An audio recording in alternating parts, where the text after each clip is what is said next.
Hello, viewer. Welcome once again to our broadcast. This is Faith Family Chapel, and I am Esther Morori. I thank God that you're tuned in. It is not a mistake, you're tuned for a purpose. Let's start with a word of prayer. Our God, our Heavenly Father, we are so grateful for the opportunity to share your word. Lord, we pray for revelation. We pray that your Holy Spirit will quicken. And as Jesus said, your words are spirit and they are life. I pray as we encounter, our spirit man is going to be strengthened. And for those who do not know you, Lord, they will be quickened, Lord Almighty, within them to have a desire to know you, God. We thank you and we honor you because you are God. Worship you, Lord. Be with us from the beginning of this broadcast to the end. We honor you and glorify you in Jesus' name. Amen. Amen. Welcome once again. What a wonderful day. What a wonderful time that the Lord has blessed us. And we are here so grateful, so enjoying the goodness of the Lord. Are you enjoying the goodness of the Lord, my viewer? I was talking to some people 2 weeks ago, and I was telling them about the earth we are living in, the foundations of the earth. God was asking, where were you when I laid the foundations of the earth? And we are wondering, which are these foundations? Where do we stand? And as we are discussing with a few people, we were remembering the science that the earth is revolving on its own axis. Where does it get all the energy to keep it moving? Every 24 hours, it's moving on its own axis and completing a cycle. The wonders of God. And then we also noted the speed. It is at such a high speed. And one person asked, how come we don't notice that we are spinning? The wonders of God. So know that the foundations of the earth were laid by God. He is the only one who knows where we are standing on. And as much as we say it's gravity, how do you explain gravity? What is the source of gravity? The power of God. So if you can't see things working in your life, look at the creation. Look at the wonders of God. Look at how wonderful nature is. And like when you look at the skies up there, most of us, we say the sky is blue. And scientists are telling us, no, there's nothing blue up there. And you think if you take a plane, you go up there and find some blue layer up there. But there's no blue layer. The wonders of God. And it reminded me of Adam and Eve, the way they were dressed. God had covered them. They never saw themselves naked. If God can make the sky look blue, and it looks covered, but when you go there, there is no cover. That's the same way He can cover your life and make your life beautiful. So let's join this broadcast together as we draw close to this God. He's a wonderful God. So our topic today is drawing closer to God or intimacy with God. Hallelujah. Psalms 73 verse 28. Psalms 73 verse 28. But it is good for me to draw near to God. I have put my trust in the Lord, God, that I may declare all thy works. The psalmist is saying that it is a good thing to draw near to God. My dear viewer, it is a good thing to draw near to God. I don't know where you've been drawing or what has drawn you. People are drawn by many things. But this today, I'm praying that as you listen to this broadcast, you will draw closer to God. It is so wonderful. Hallelujah. The word of God says in James chapter 4, draw near to God and He'll draw near to you. Hallelujah. It is not because God has moved, it is you that has moved. So when you draw near to God, you realize God has always been there and He's always loving and He's always caring. So draw near to God and the Lord will draw near to you. So we're going to walk through a journey of the Israelites and we look at the different peoples and the different congregation and the different way they behaved. And we see at the end a few people who drew close to God and how their relationship was with God. And as we look at that, I want you to also view yourself and ask yourself, where do you fall? Which category do you fit in when it comes to drawing near to God? When it comes to intimacy with God? Hallelujah. My dear, you can never be close to God and suffer shame. You can never be close to God and suffer the tribulation or whatever is happening out here like a normal person. You will suffer like a supernatural person because that is who you are. Getting closer to God means walking a supernatural life. Supernatural life, it means a life beyond nature. This is what nature is talking. This is what nature states, but you will walk beyond nature, above nature, because God is above nature. God is not limited in time. It is us who are limited in time because we are under the sun. God is beyond the sun. He's the one who created. So we draw closer to him, we're going to have a supernatural walk. It is wonderful. It is wonderful. My dear viewer, desire this supernatural life. Please stop running out there and seeking the supernatural life others are living. Desire yourself. And indeed, you will testify that God is faithful, and indeed you're enjoying a supernatural life. So we go to the book of Exodus chapter 19 as we look at the Israelites and promises of God in their lives and how God worked with different people differently. Exodus 19 from verse 10. Exodus 19 from verse 10. And the Lord said unto Moses, Go unto the people and sanctify them today and tomorrow, and let them wash their clothes. Hallelujah. God loves cleanliness. He's telling the Israelites, he's telling Moses to go and sanctify the people. Let them wash their clothes for 2 days. What will happen? And be ready. They should be ready against the third day. For the third day, the Lord will come down in the sight of all the people about Mount Sinai. Hallelujah. I just look back, and when I look back, I feel like it would have been so wonderful. Like today, God promises and says that prepare the people. Which congregation do you go to? Put your congregation there. Prepare the people at this area. Prepare the people of Meru. Yes, prepare that congregation. Tell them 2 days. They wash their clothes, they sanctify, and on the third day, I will come and visit them. That was the promise of God. Yes, that God had promised to come and visit them. And we are told later that when God came and when they saw the signs, the mountain quaking, the great, the earthquake, the thundering, they were so afraid. Do you know what they said? They said, Moses, kindly let God speak to you. Because if God speaks to us, we shall surely die. And that is true. The senses must die in the presence of God. The senses, the human senses cannot stand the presence of God. When they heard that, it was so overwhelming. You know, for someone to say, if I listen to that voice again, if I listen to those trumpets, and God he was just showing forth his glory. He had not even spoken. They said, please, this one, we cannot be able. The words, the thundering, and all that was too much for them. One question we ask, is it that they had no personal relationship? Is it that they didn't just desire this God? How come they did not endure? Because God, even if he kills, even if he allows something to die, he will bring it to life. Like Abraham. When Abraham was offering the son, he said, this one, if God allows this son to die, I am believing that he can still bring him to life. So those are one people, a group of people who God has promised to talk to them, has told them to prepare. They are prepared for 2 days, and on the third day, when the presence of God was coming down, they could not stand the presence of God. And they said, if God speaks to us, we shall surely die. Actually, there's no flesh that can stand in the presence of God. And it's even true up to now, that our flesh must die. Our flesh, the nature of the flesh must die when we come in the presence of God. So that is one group of people. And we can look at the congregations where people meet. There are many congregations. Some people will go there and they are comfortable being the people of God. Israelites, all of them were the people of God. And they were comfortable being named the people of God. But himself, when God decides, now I'm coming down to my people, some could not stand. My viewer, I don't know if God would say he's visiting.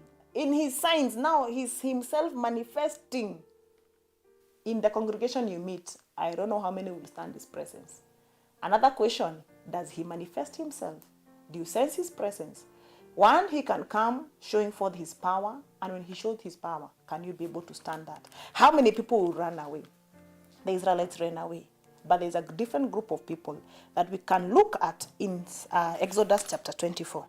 When we go to Exodus 24, we are seeing a different people from verse 9 who went further. They are now no longer, their closeness to God is no longer now based on someone else. Moses, you are the one who will be telling what God is saying. There was no personal relationship. There was no close contact between the Israelites and God. They wanted somebody else to go here. They wanted secondary information. And I'll ask you, my viewer, are you one of those people who is always seeking secondary word of God?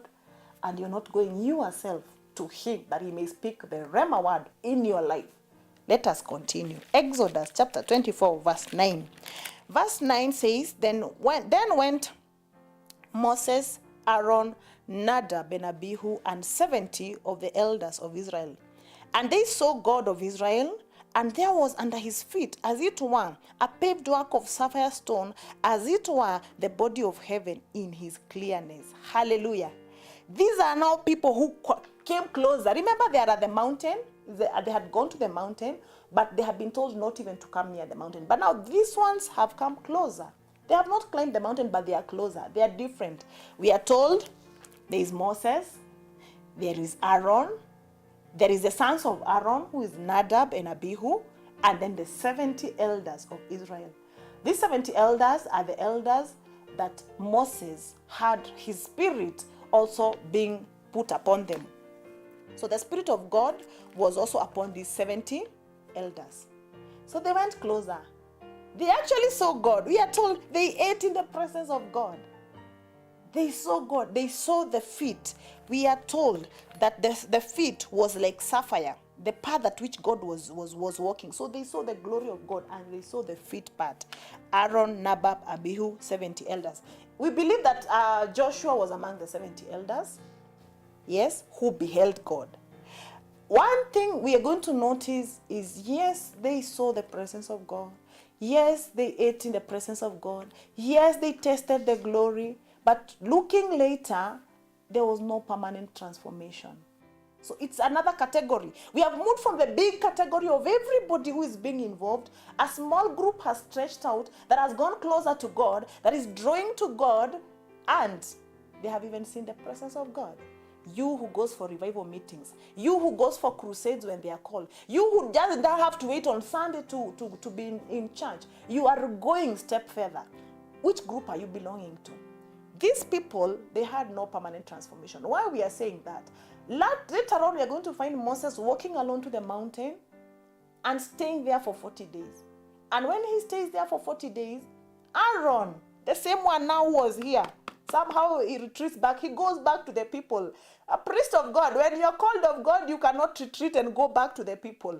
When others are on the mountain seeking God, if you go back to the people, they will mislead you. So Aaron went back to the people. And he did not stay aside and seek God as Moses was in the mountain. He mingled with them. As he mingled with them, they told him, this man Moses has stayed long. Let us build ourselves something. And that's how he built for them an idol. We are told a calf of gold. He said the people gave them gold.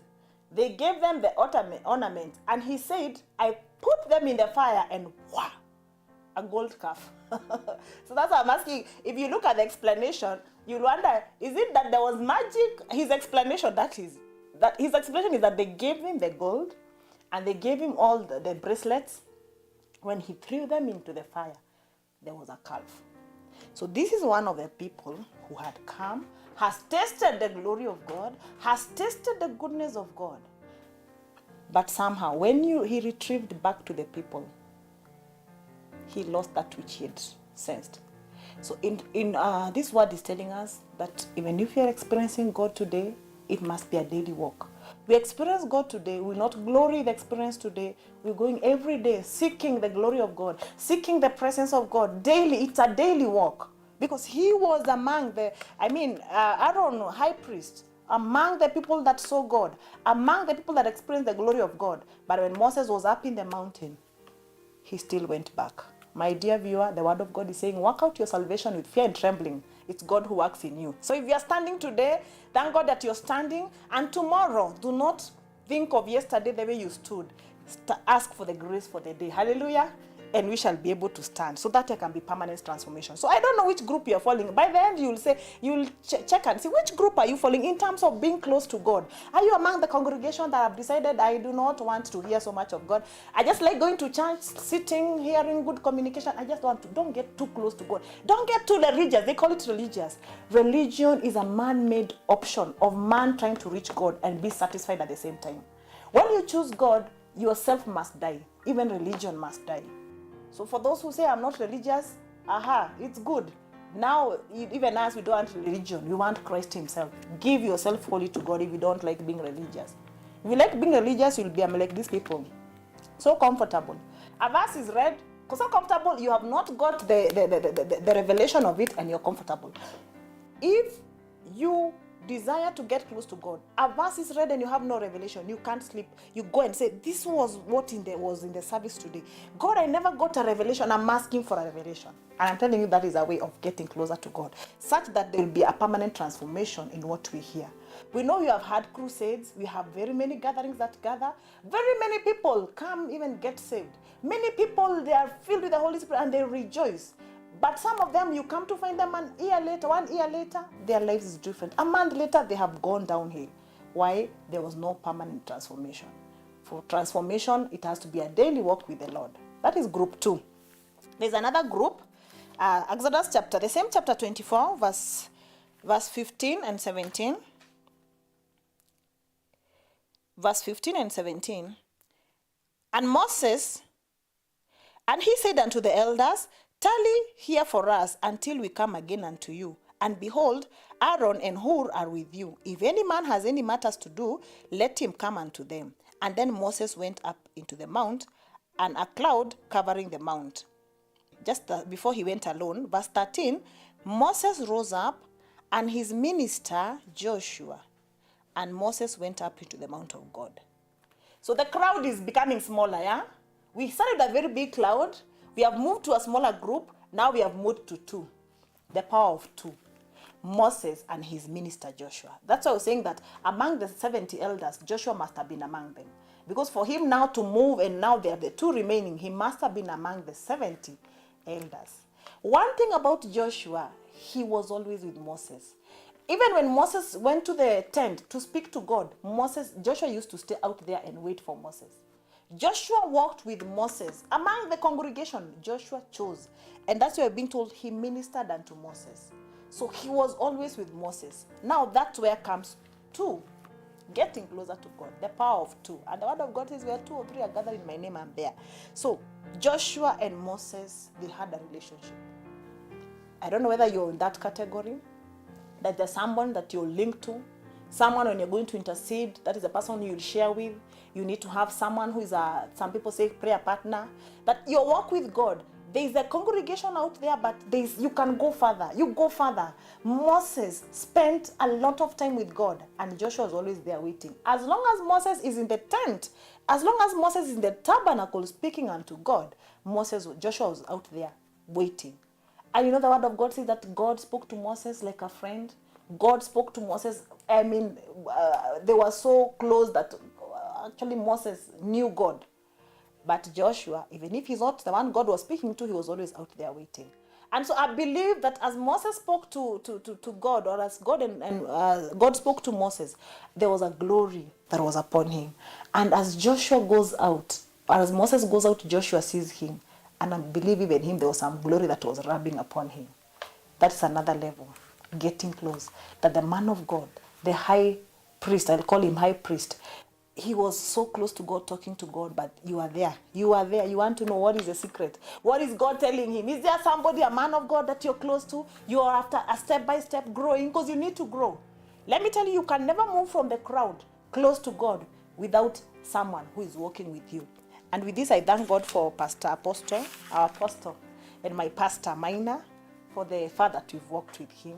He's taught me a lot, and I honor the grace that is upon his life. So as Joshua and Moses are there, that's another level. And Joshua was learning from Moses. I don't know what step you are, which step in your intimacy with God you are in. But now when we reach these 2, is a step that you can rub into the glory. You can rub into what is the man of God is receiving. And then now there's a deeper part. 15 and 17 you've already read. Moses went up into the mountain, and a cloud covered the mountain. My dear viewer, until you have reached a point that you can enter to the presence of the Holy God alone, you can leave everybody behind. You can leave every property behind. You can enter the presence of God and forget the world behind you. There's still a walk of faith you need to walk. And I know beyond any doubt that once you enter, the presence of God, the Holy of Holies, where it's the secret place of the Most High. It is you and God. If it's a secret place, hallelujah.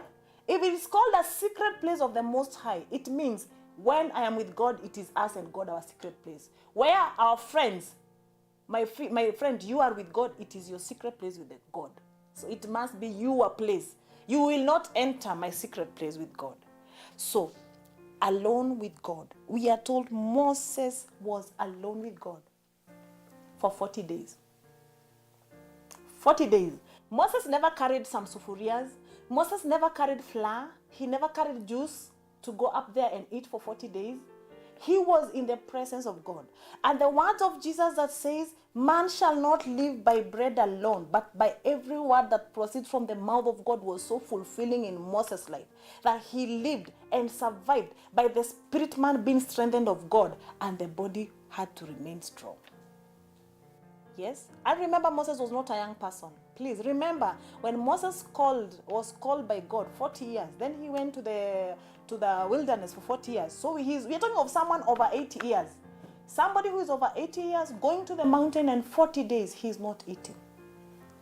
Yes, so it's a place of closeness to God.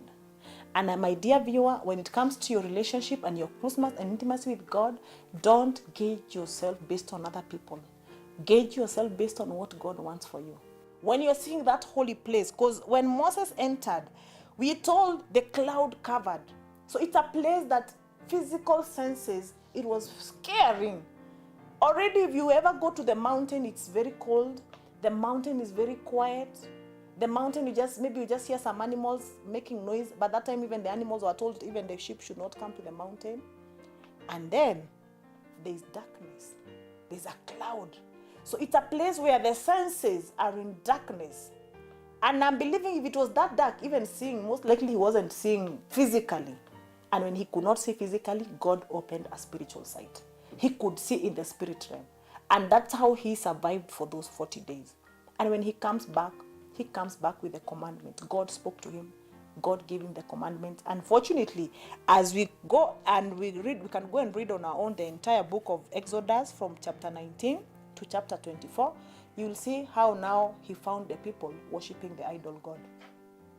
Somebody is there 40 days in the presence of God. It is possible. One person is in the presence of God, enjoying the presence of God. His supernatural, his spiritual person being strengthened. But the others down there, they are worshiping idols. They are singing. They are doing what? My dear viewer, choose to be like Moses.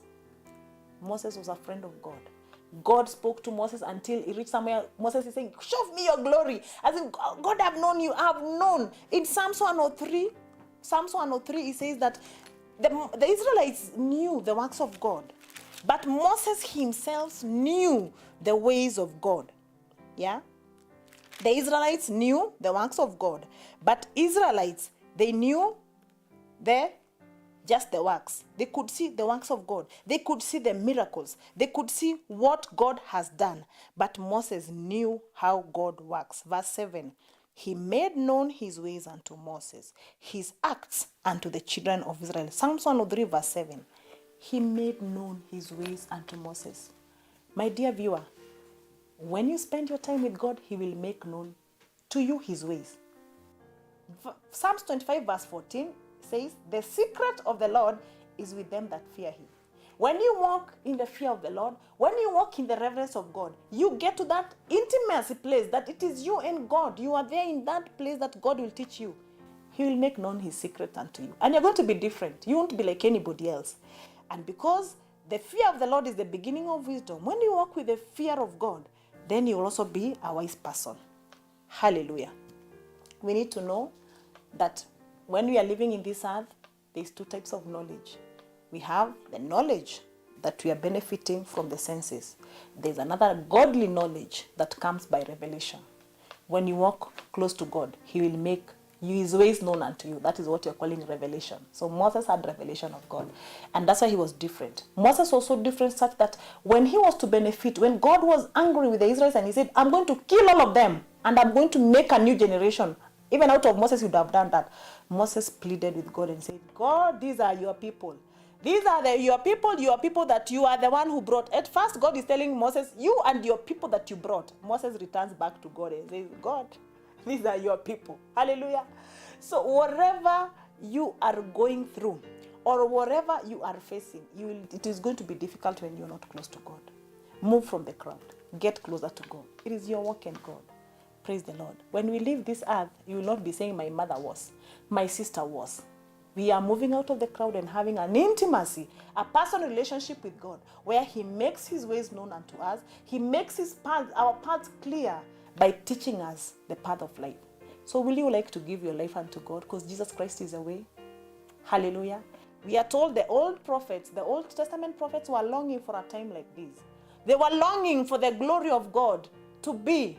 You know, there was a time they were prophesying in the book of Habakkuk, saying that the glory of the Lord will cover the earth as the waters cover the sea. We are living in that time that God Himself has come by His Spirit, and now the glory of the Lord is upon us. My dear viewer, Moses longed for the time we are living in. And yet when you are reading this story, we are wishing that we are the Israelites. We are even wishing we are there at the mountain. Most likely would have behaved like them, would have said, Moses, I don't want to hear that voice. But now Christ has come. He's not going to show, God is now no longer showing His power through the trembling of the mountain, the earthquake, the lightning. He's coming in a quiet voice and saying, I am the Lord who created the earth. I'm still the God. In my power, I demonstrated my power on the mountain. I'm still the same God. But now through Jesus Christ, He's coming in a meek way. Let me tell you, God has not changed. In the days of judgment, we shall see that power again. The day of judgment, we shall see the demonstration of the power of God. So right now, He has come in meekness through Christ Jesus and asking, let me in your life. Will you let God in your life? That you can have a personal walk with Him? That you can have a personal relationship? It is possible. And you live like Moses lived. Moses lived such that even when he died, no one knows where his grave was. God took him, and no one even knows where he was buried. And we are told even when he was old, he climbed the mountain up in his old age to go and die there. Imagine when one is doing their living, they are climbing the mountain knowing, you Israelites, hatuonani tena, I am going. And he just went like that.